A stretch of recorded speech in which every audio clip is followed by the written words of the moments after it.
Bonjour, alors aujourd'hui une vidéo concernant le choix des matériaux. Alors dans cet exercice, je vous avais mis à peu près le même petit énoncé que la dernière fois, donc il fallait construire une coque de Dragster, et là donc il fallait trouver le bon matériau.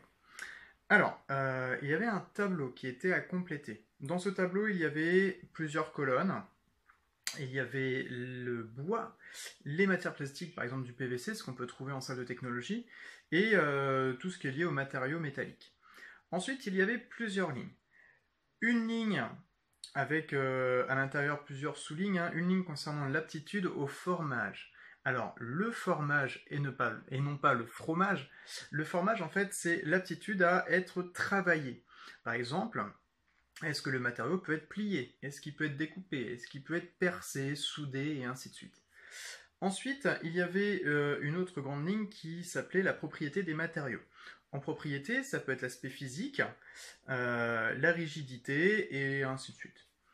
On peut aussi trouver par exemple le poids, la masse, voilà. Ensuite, il y avait une ligne concernant le point de vue économique, donc le coût du matériau, est-ce qu'il est cher, est-ce qu'il n'est pas cher. Et enfin une dernière ligne où il fallait choisir le matériau pour pouvoir répondre au mieux à cette construction de coque. Alors, concernant, je vais faire l'exercice point par point. Concernant le bois, est-ce qu'on peut le plier? C'est très difficile de pouvoir plier du bois. Donc là, c'était mauvaise, parce qu'il y avait le choix entre bonne ou mauvaise. Donc là, c'est très mauvais, hein, pour pouvoir plier le bois, c'est complètement difficile. Ensuite, toujours ce bois, est-ce qu'il peut être découpé? Bien sûr. Il peut être découpé à l'aide d'une scie, par exemple. Est-ce qu'il peut être percé? Bien sûr, du bois, ça se perce. Une perceuse avec un fourré au bout, et on arrive à percer assez facilement le bois. La rigidité, l'aspect physique, est-ce qu'il est bien, est-ce qu'il est pas bien? L'aspect physique, il est plutôt joli, l'aspect physique. Donc, on peut dire plutôt bon. La rigidité, c'est quand même assez dur, assez rigide. Donc, on peut dire bonne concernant la rigidité. Le coût, il est un peu cher quand même parmi les trois. Alors, c'est pas le plus cher, on verra ça tout à l'heure. Mais dans l'ensemble, ça peut à peu près aller. Mais ça peut coûter cher. Tout va dépendre de quelle essence de bois on va prendre. Ensuite, autre colonne, pardon, celle, je recadre en même temps la vidéo, celle concernant le PVC. Alors, le PVC, lui, par contre, est-ce que l'on peut le plier? Oui. Il existe une machine qui s'appelle la thermoplieuse. On en a une en salle de technologie, dans l'atelier au fond, où en fait on va mettre notre plaque de PVC, de matière plastique, au-dessus d'un petit filament qui lui va chauffer à peu près 200 degrés. Ce petit filament, bien sûr, il ne touche pas le PVC, mais en réchauffant le PVC, les molécules de plastique vont s'assouplir. Et à partir de ce moment, on va pouvoir plier notre plaque de PVC, et donc on peut plier. La découpe, ça se fait très bien aussi. Alors, plus c'est fin, on va pouvoir utiliser une paire de ciseaux. Plus c'est épais, on va utiliser par exemple une guillotine ou une scie si vraiment c'est très très très épais. Perçage, on peut toujours avec une perceuse, hein. Donc ça, il n'y a pas de souci. Donc pour l'instant, c'est bon, bon, bon partout.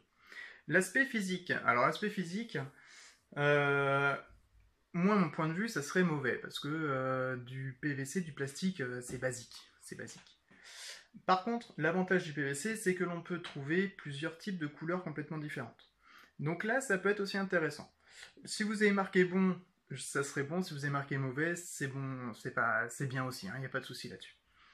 Ensuite, la rigidité. Alors, la rigidité, il faut savoir que du plastique, plus c'est fin, plus ça va être souple.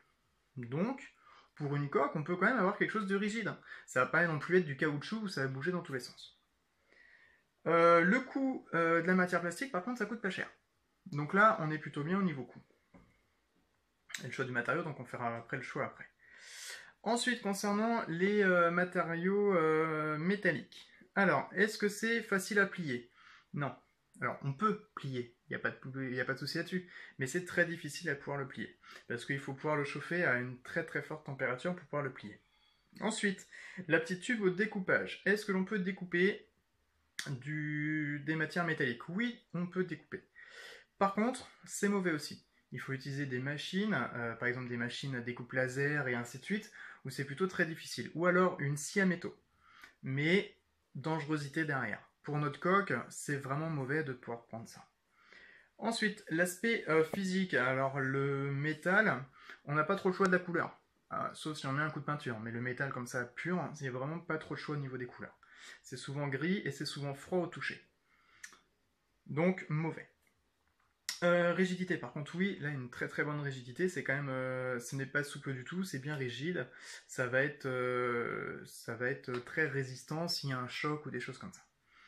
Et enfin, le coût, bah, ça coûte cher, le métal. Donc, plutôt très cher.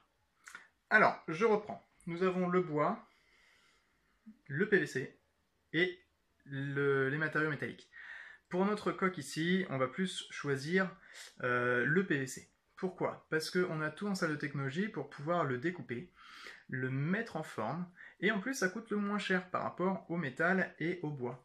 Donc c'est plutôt très intéressant de pouvoir utiliser la matière PVC, la matière plastique, pour pouvoir finaliser et faire notre coque.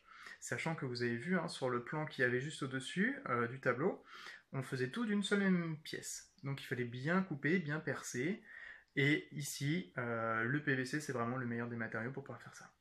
Voilà, j'espère que vous avez un peu mieux compris cet exercice, et je vous dis à une prochaine.